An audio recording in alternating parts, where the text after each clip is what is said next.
In 1993, Final Approach changed the way we hunt waterfowl. Now, over 25 years later, we're back at it. My name's Mario, host of the FA podcast.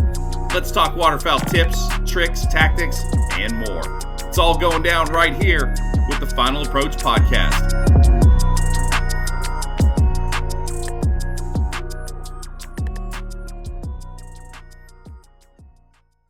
Hey, what's going on? It's Mario, Final Approach, FA podcast, dropping another session of hopefully some knowledge onto you. We'll get to our guest in a minute, but as we always start and say, how thankful we are with all the partners that we work with. And hopefully if you have a chance to, get something from them, we believe in them, we work with them. We're not just partners, we're friends. We've used the brands forever, and it starts off on Federal Ammunition, and then the guys at Weatherby and all the firearms and the shotguns and the new stuff coming, and that's out, as well as Rogers Sporting Goods, where you can get everything. That's over in Liberty, Missouri, and online, and also SAS Goose Company up in Saskatchewan, and Loophole Optics, who we're going to talk to today. We're going to talk to Sean Skipper. I'll introduce him in a second. If you guys are out and about and looking for gear, if you are in another country, you could check our website, fabrand.com, and go to the international distributor site and see where you are and what's closest to you. If you're in Canada, it's simple. It's fabrand.ca, and you can get the website, and we're shipping all across all the provinces. So with no further ado, it is time for Sean Skipper. And Skip, we've known each other forever. So, well, it feels like forever, maybe just for you. But maybe introduce yourself and let everybody know what you do at Loophole, and then I got a little something for you. But go ahead. Hey man, we definitely go a ways back. I wasn't getting thin up top, and you weren't getting quite so gray when we first started hunting together. So we're going different directions there, but both are showing the age. They're both not good. We're not going in a good direction, bud. Yeah. But no, so I am the official title is Industry Relations Manager over at Loophole. What that really means is I do PR, I interface with brands like Final Approach, and I just generally try to be everyone's buddy and make sure the good word about Loophole is being spread throughout the industry. And our product, Industry our brand, relations. Look at you growing up. Growing up, man, it's when I first met you, I was just some writer that was just like, I don't think this guy can actually call in ducks. You don't even have a beard yet. I could still grow one back then, but no, I didn't have one. Now I've been living out in the Pacific Northwest for about 6 years now. Had to get the beard in the game. You got to get your beard game tight out here, right? Oh yeah, yeah. I mean, Yeah. you have resisted. I don't know if your listeners know we're both originally East Coasters, and you've just held out. You're like, I'm not doing the beard. Well, I do listen. Funny, probably the funniest comment on any post, social media wise. Somebody posted, I mean, can that guy even kill anything? He doesn't have a beard. One thing I will say is having the beard has I haven't felt the need to pull on as many face masks. It's I get it, but like, with truth be glasses, told, that's nice not having to put the mask on because then they just fog up and it's a mess. that is true. I mean, truth be told, I don't have a beard. I rock the goatee a little bit, and I still can kill some birds, even though I do not have a beard. I know that's sacrilege, and you know, let's do that. Like I can still do it, so I'm okay. So, James shoots all those birds. You don't kill any birds. well, James has a beard. Exactly. Um, Speaking of East Coast, we were back a little bit ago, right? And I found something in my dad's stuff that's going to blow your mind. And somebody can have it over there if you want to, but look at this. The Golden Ring rifle scope, the instructions for it. So I don't know. And it doesn't even do it justice because it's not yellow. I'd have to get it like really close. Let me see. Because I'd have to get it really close because it's green. It's a very, very different shade of green, but I was like, oh my God, look at this. Like, this was in obviously one of the scopes he got, I don't know which one, and I'm like looking through it, and bro, it is quality reading.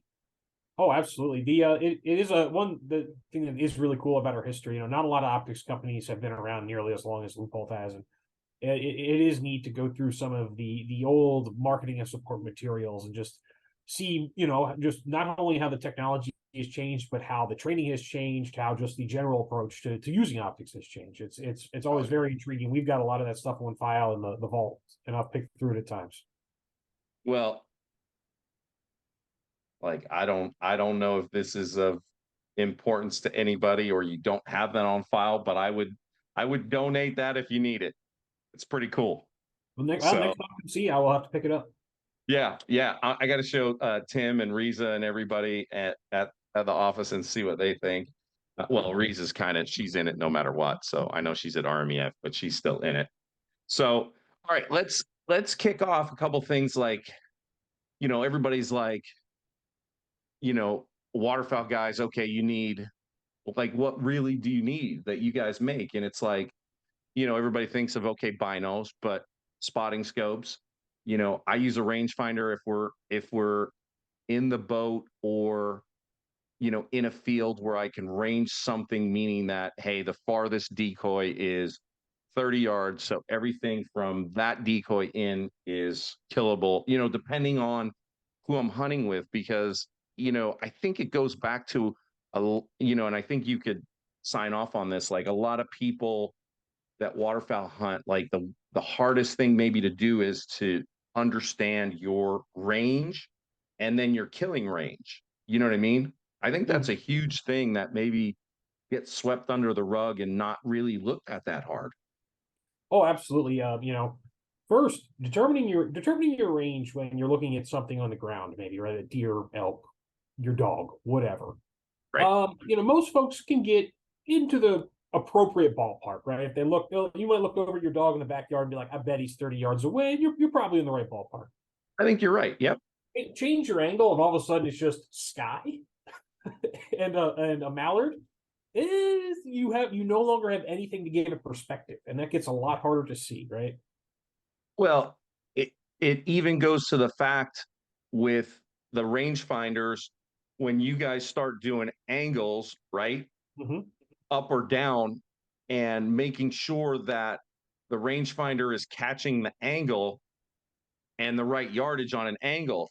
I think it goes to the same thing that you're talking about. Like you guys have that dialed in and totally taken care of, but guys need to do that in a mental way in the sky, and it's a lot harder. But at least if like hey, like I said, that tree or that decoy is in anything within that, you guys are good to go.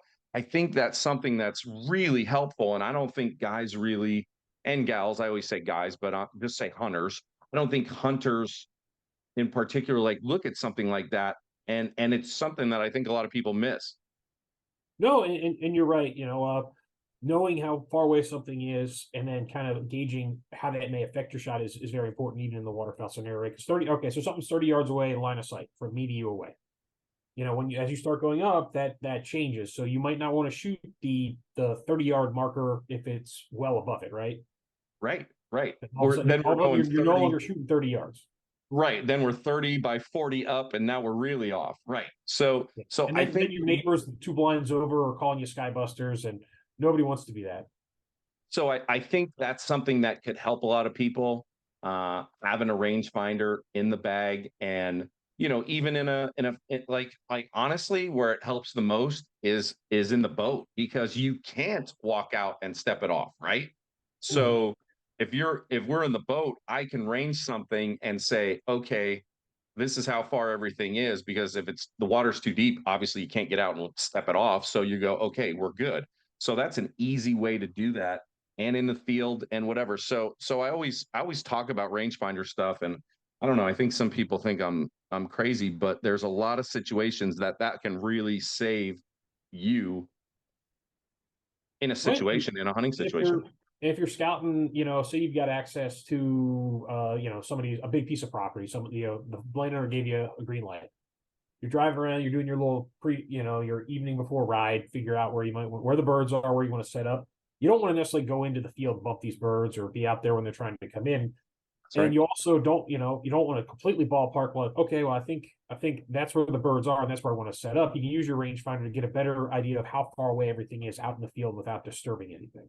Absolutely, because how many times have we, walked out and you'd be like, oh, this is the spot, and it's not the spot. You're 200 yards off because you didn't range it that night and you looked, and then you walk 200 more yards and you're like, here's where they were. Like, you see all the sign, you see the scat, you see the whole, and you're like, yeah, footprints. You're like, yeah, we're off. Yeah. So absolutely, that's a huge thing. So I think rangefinders are definitely something that should be on the waterfowler's mind, just for those kind of instances. It's just another tool. But obviously, everybody goes back to it. The main ingredient is, your optics. And if you have, say, a spotter on the window, or you could use it when you're, watching certain birds or what they're doing or whatever. So obviously binos are the first, and having a good set of glass in the truck is, it's, you can't replace that. Like, that's a Oh, must. oh, absolutely. I mean, there's no substitute for a good set of binoculars, and they have an unlimited amount of uses, right? It's not a purchase that's going to go to waste, no matter who you are, what you're doing. Agreed.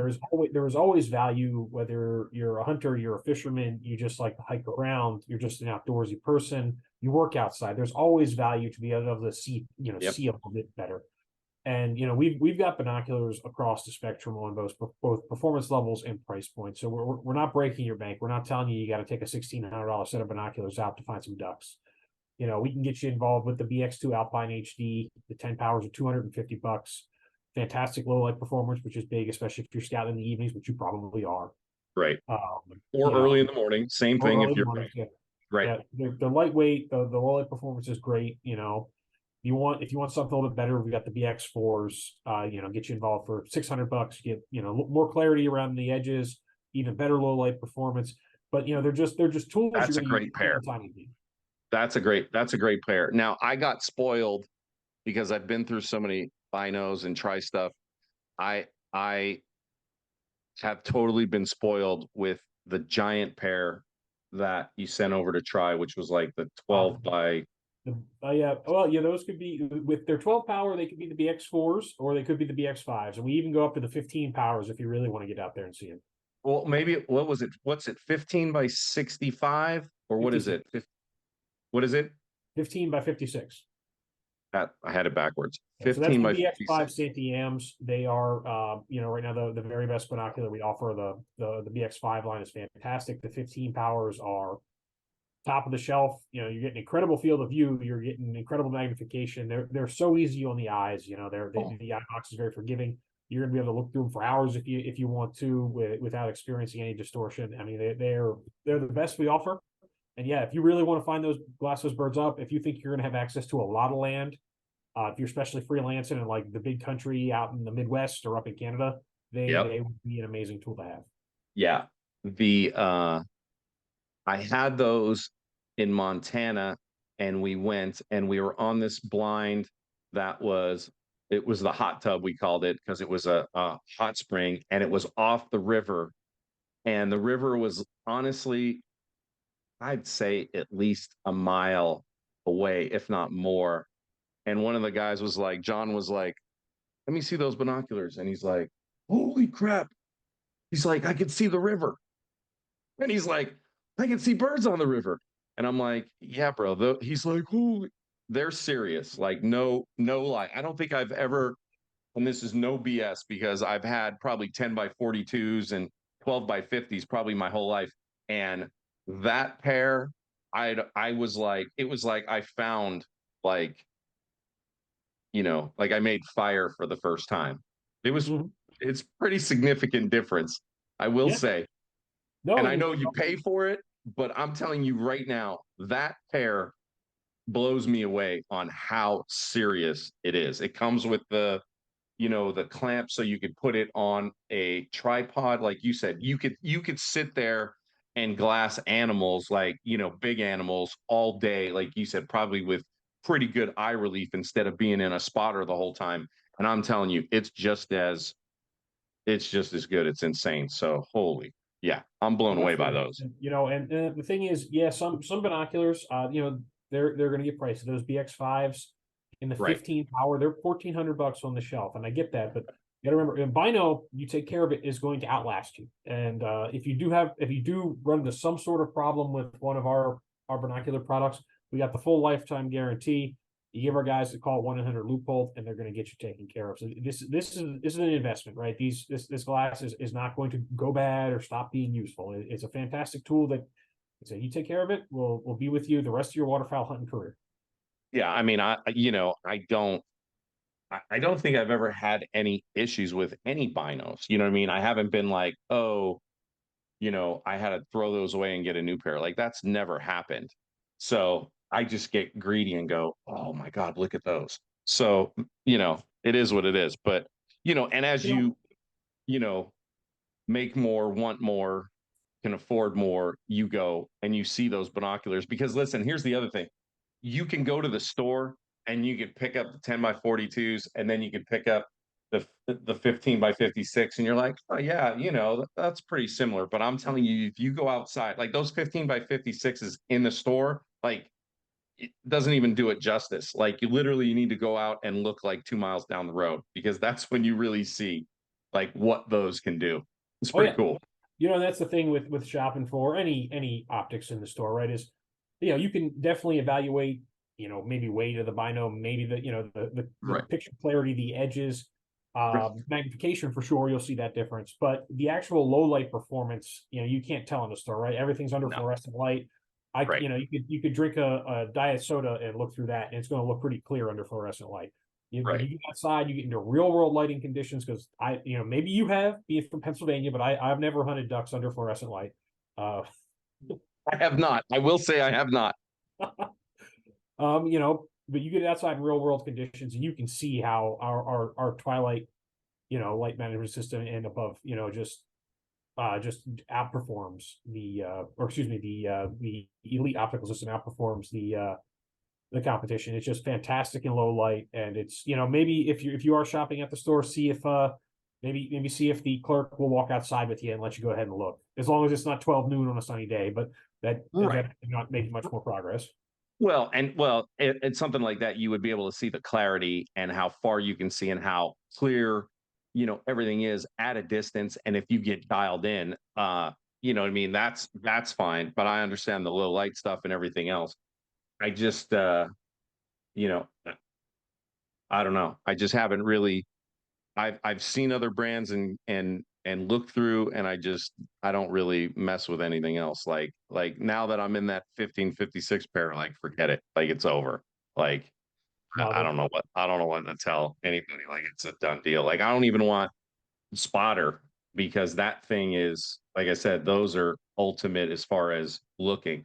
But I also have 10 by 42s in the boat all the time, so I make sure I have a pair in there. You know what I mean? Because how many times do I need to see something when we're running the boat? And you don't want to run the boat into some channel and there's a pile of birds in there.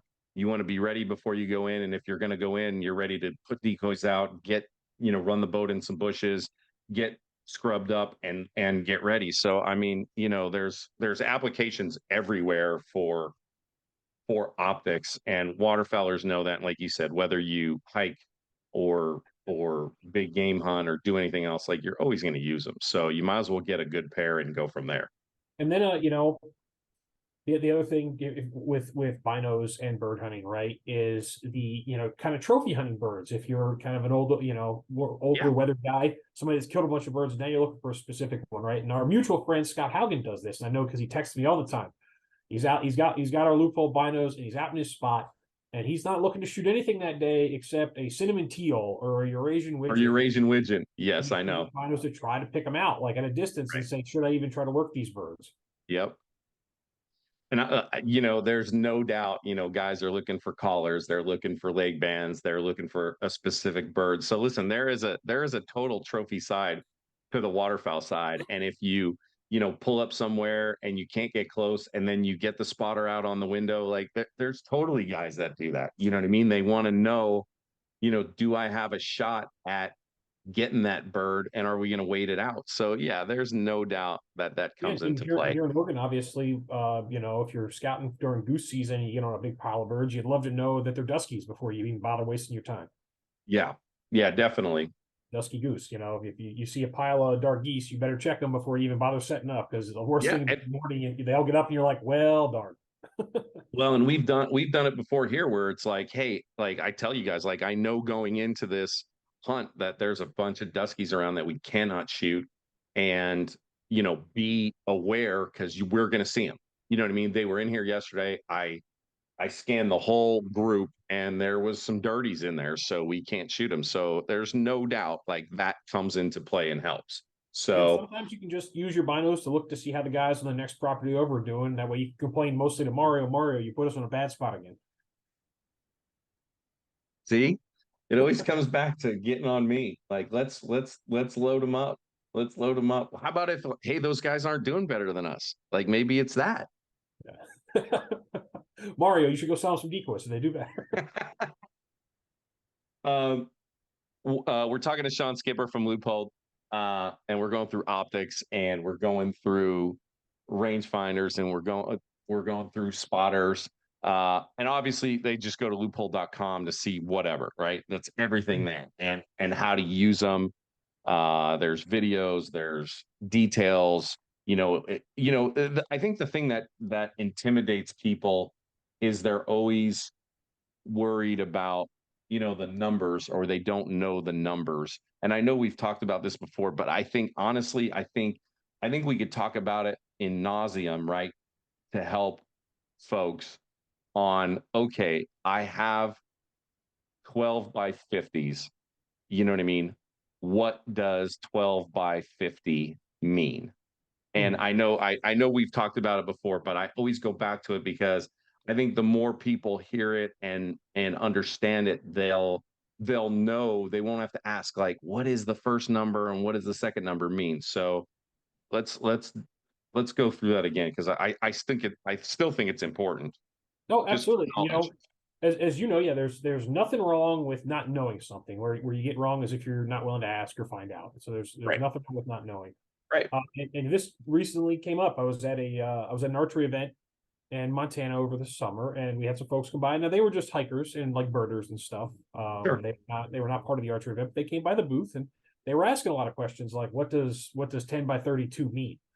Right. They just wanted to know. I was happy to help get them spooled up. So it does happen. So with the numbers of the binocular, easiest thing in the world. That first number before the X, so in some cases 10, 12, 15, that is your Right. power magnification, right? That's how much you're gaining. 10 Right. power, 12 power, 15 power, and so on. And nowadays you can go all the way up to some pretty wild numbers, especially if you get into the spotting scopes and things like that. That's true. That's Um, true. the second number, so the other half of the X, so let's say 15 by 56, is the diameter of the objective lens, which is the one on the front. That's the one you're pointing at your target. It's just the diameter of the lens. And the diameter of the lens can impact several things, but most predominantly the thing you're going to notice is your field of view. You're seeing more. Right. Right. And obviously, Because the larger the lenses are, the heavier they are, the heavier the binocular will be. So there's trade-offs. There's a reason, not everybody carries a 15 by 56 into the field, because that's a lot of bino to strap to your chest.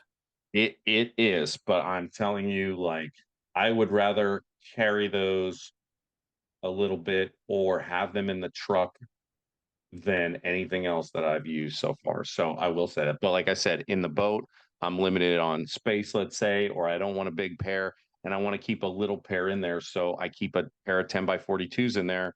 And I know they're going to take an abuse. We get a lot of rain here and a lot of crap.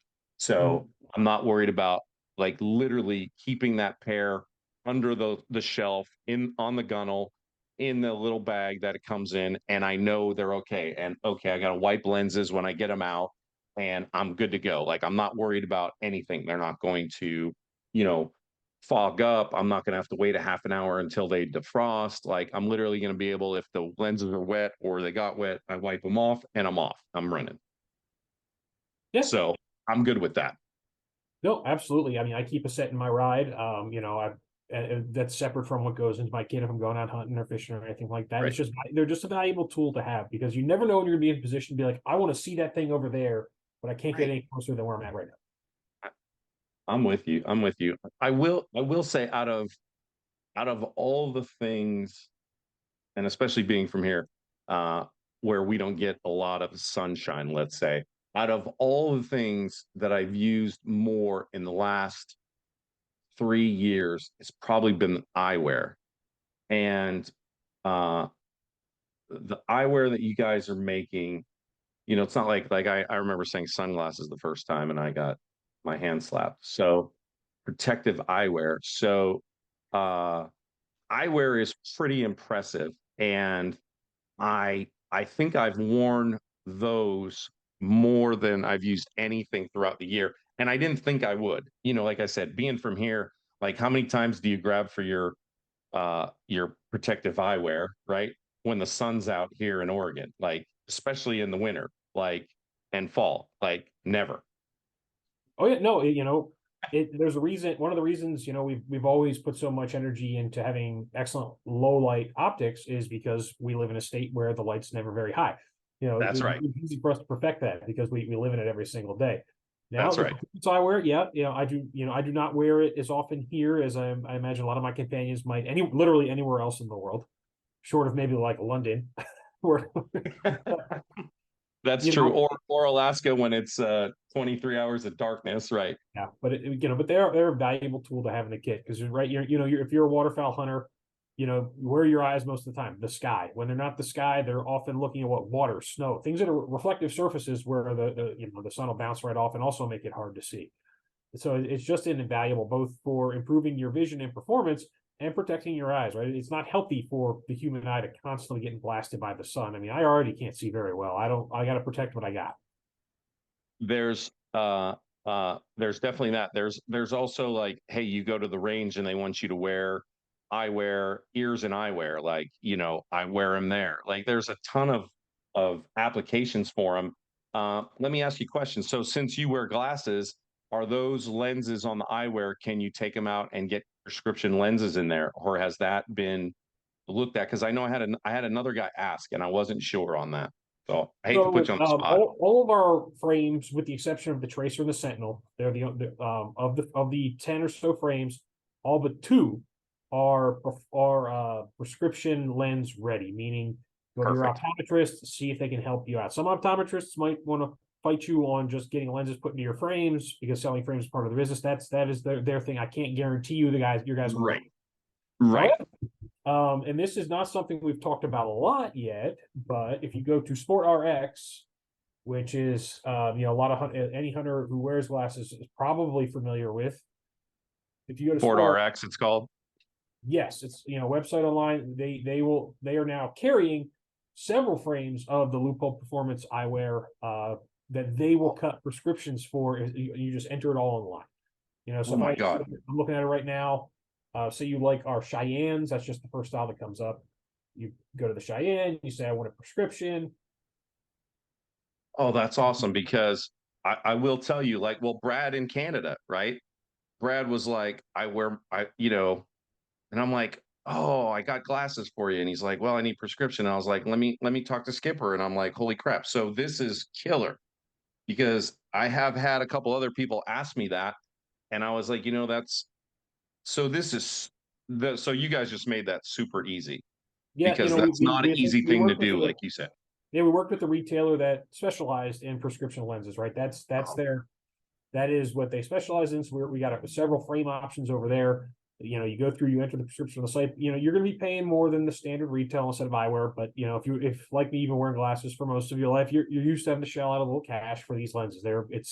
It's more surprised. It's more technical than you think. It's going to cost a little bit, but you can get a couple different frame styles in prescription now. Finally, I know people asked about it for a long time, and that is an option out there. That's awesome because like so the other thing, listen, I grabbed a pair like, okay, so it comes like this in the box, right? You slide that off. Then there's an inside box, and then you open the box up, and then you get the case.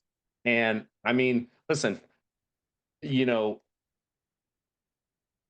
perception and packaging and point of sale, like you guys are killing it on point of sale because this is how they come. You get your glasses are in here. I have beaten these cases, like that's what's in my blind bag. So, and I would think that I would have broke the zipper or done something. So I have not. This pair, 100%. The pack outs are 100% my favorite pair. So, and I think there's a couple of the guys in the group that have actually said, "Oh my God, those are ridiculous." Because Kyle Weatherby wears the brown ones. I wear the black ones, and I think everybody is really hard on that pack out pair. I think Mhm. that's pretty close. I, I don't know. For me, it like I always have like I don't have a giant head.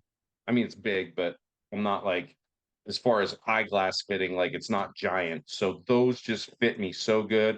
And I have not backed off that pair. So I'm all about that pair. So that's pretty cool for me.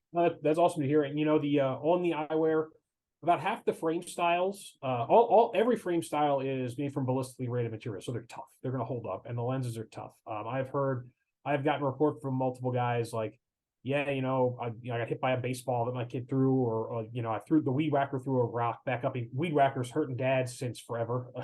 Right, right, right. I'm Threw a with you. rock back up, and the eyewear stopped it. So they're tough as nails. But about half the frame styles are also full on ANSI rated, meaning that they are legally sufficient to wear to work if you work in a place where you have to have ANSI rated eyewear, or to wear to range if they're very very specific about what kind of protective eyewear you wear. These are ANSI rated. And what that typically means is, whereas the lifestyle frames would look kind of like my glasses, and that they're just flat and Right, like that. right. And you can get stuff The in the ANSI starts to corners. wrap around and just offer a little bit more protection. And That's right. that's invaluable, whether shooting at the range, working in your yard, being in a duck blind when you got 6, 7 guys all banging away. I mean, Oh, and some there's shells going anywhere. yes, So sometimes the this shells get one, ejected, you don't know where it's going to go. so the pack outs are ANSI Z87-2 certified. So these are certified for whatever that is. I don't know, but they're certified. So the ones that I wear, I don't know where I can go with them, but I feel pretty comfortable in If them you if because you worked a job site where you were required to wear protective eyewear, they would qualify. there you go. Well, and I use them on the range too, so I'm assuming that qualifies there as well. Yeah. So I mean, some of the crap I wear, people wear on the ranges and stuff is not good. I'm pretty comfortable with these. Listen, I have not, I was very, uh, what can I say? I was hesitant to get a pair of, $100 plus glass, sunglasses, I would call them at the time, right? Because Just I've don't only call them gotten sunnies. like, huh? Just don't call them sunnies. No, I won't call them sun. I've never called anything sunnies.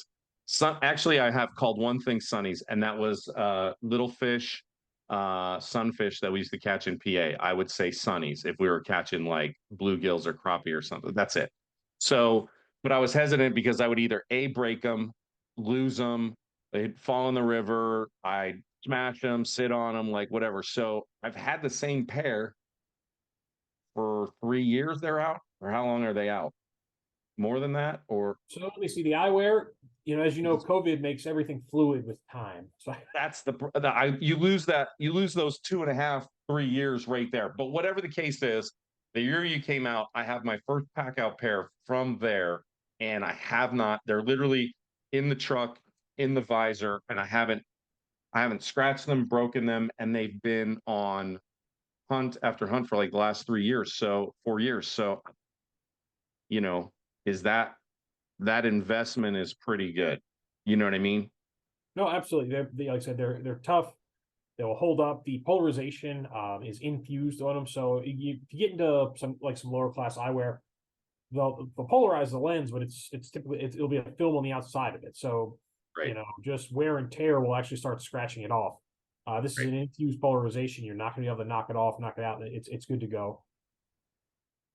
Yeah, I think I've worn them, like I said, more than anything else. Like I I I almost like now depend on them if it's not raining and it's somewhat sunny. I see myself wearing them more and more just for the comfort. And I think as I get older, I can see better with those on in all kind of conditions, and especially like, like you said, say we're in, it's sunny and we got snow, I'm in Montana, or we're up in Saskatchewan and it's, bright and what, like, I don't know. I just feel a lot more comfortable with them. So I would definitely, I don't know.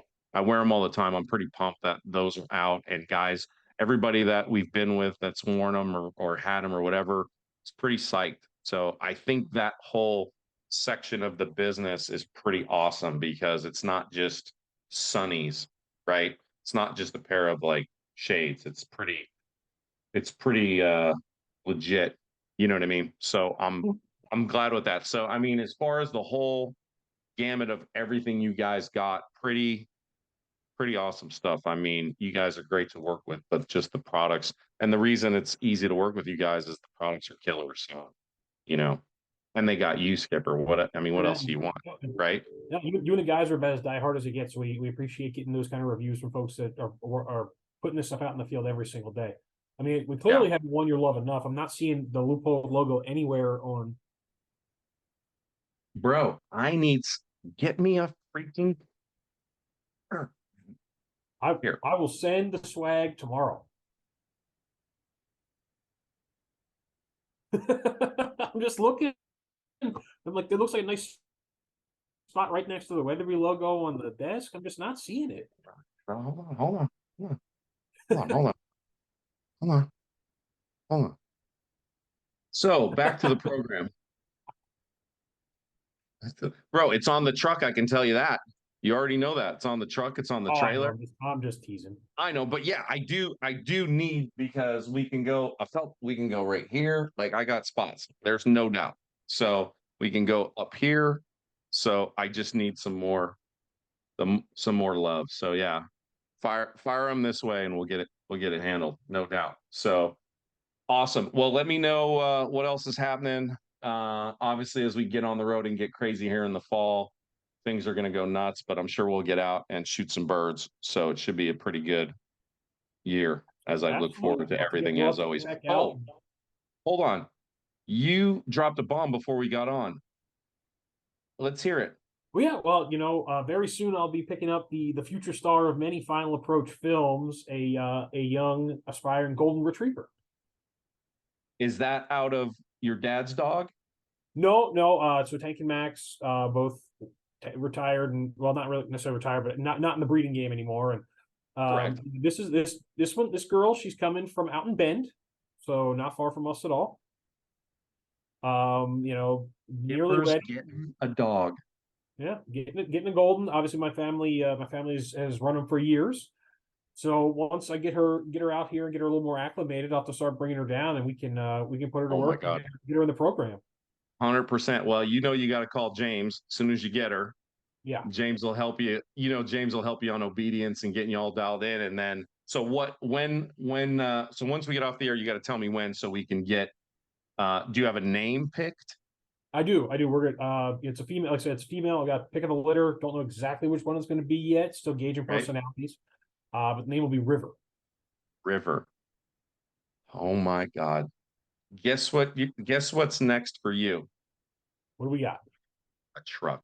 Yeah, that's on the to-do list as well. I've got a buddy of mine, helping me suss those out. He knows used vehicles far better than I do. So we're doing some shuffling. Yes. We're gonna make you a Northwesterner sooner than later. Just don't get me into any plaid, or flannel. Nothing against it. It's just very warm. I'm a warm bodied soul. I don't need flannel. Bro, you need wicking. Guys like you, I need to wick. I don't need flannel. Yeah, I mean, I'm it's hot. only until I get the AC down to about 62, I'm still sweating. Like I don't need flannel. I'm a hot soul, bro. I don't know if I'm burning from the inside, but I'm Yeah, a hot soul. The last thing I need is flannel. yeah. You were not on the media hunt I was on many years ago, but we were up. I was on a trip and we were up in where were we? We were in Saskatchewan. And I was the last guy in, just my flights got a little delayed. So I get to camp and most everybody's in bed already. And Right. a camo sponsor that we all know was on the trip, and he left a note like, "Hey Skipper, your stuff's in your room. Just come out in the morning. Just wear what you want in the morning. We don't care." So cool. So in the morning I get up and I'm just in like gym shorts and a t-shirt and I go get a cup of coffee and I stand outside for a few minutes, like, all right, like gauging the temperature. Right. Go in and get What dressed. time of year? What time of year is this? Is this Uh, it was October. It wasn't too bad. okay? So Saskatchewan in October, it could be snowing or it could be like 50. So it's We were mild. probably about 40. Okay. Okay. So That's still hot for you. yeah, I put on the stuff I feel I need. Like go out in the Right. field and I go grab my stuff, dive into the truck. It's 0 dark 30. Everyone's still tired. We get out there, put the decoys out, get in the blind. It's pitch black, right? We're sitting in the blind, so the sun starts to come up, and you can start to see a little bit. And the guy from the camo company looks down the A-frame and he goes, "Skipper, what are you doing?" So what do you mean? He goes, "You're only wearing the base layers." Bro, that's all I needed. Yeah, and I said, "Man, it's hot out." He goes, "It's 40." I said, "I know, right?" I know it's hot. Like, come on. Like hey, hot bodies weren't, you just burn. You're just constantly burning. So Well, yeah.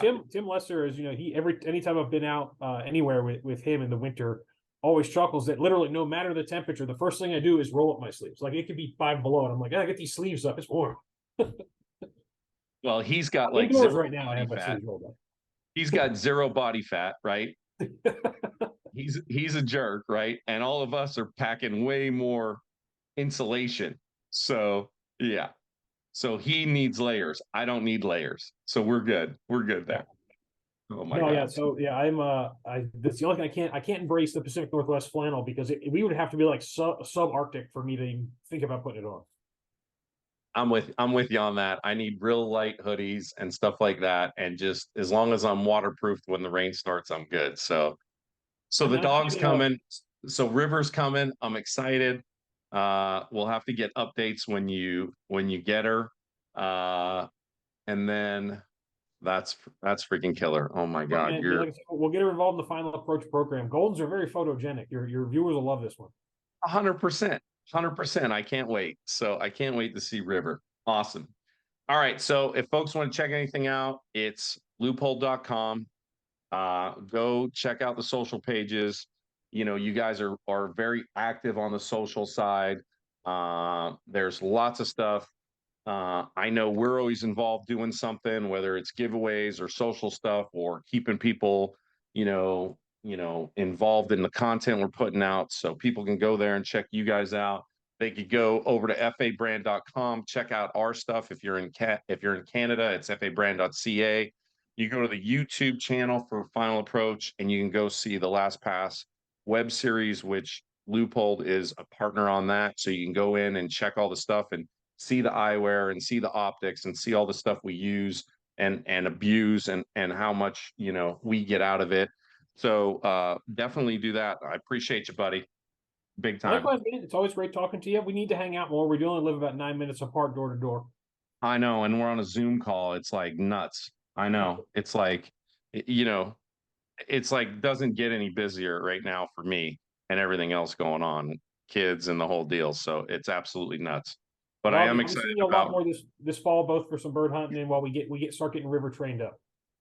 absolutely. We're gonna get on that dog as soon as you get her. So I'm pumped. Awesome. All right, that's the FA podcast for today. Big shout out to Skipper from Loophole, and same with all the guys at Federal Ammunition and Weatherby Firearms and everybody at Rogers Sporting Goods, where you can buy all that stuff. And Tyler up in Saskatchewan at Sask Goose Company. That is the FA podcast for today. Appreciate it.